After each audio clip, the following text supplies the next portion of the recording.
My name is Talon Skills-Biggins and I'm the founder of the Bike Experience charity. Bike Experience charity runs a number of different events. Today we're here at Silverstone on the old Cops runway, but we also work at the Tarmac Lake at Donington and at RAF Odium during their airfield riding days. We are allowed to use a bit of the hard stand for that. So there are three main venues that we operate from. The Bike Experience idea was formed after I started to ride again.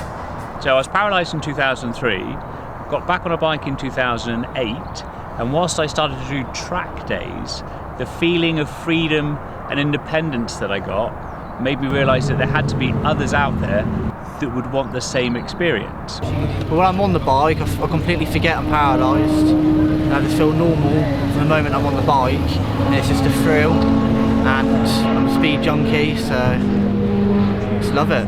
Depending on the number of riders that come, we can have anything up to 5 or 6 instructors. The training we receive at the Bike Experience is unique because every one of our clients is unique. They all come with their own set of requirements and needs, which we have to be extremely cognizant of. So there isn't really one particular training method because it's so varied.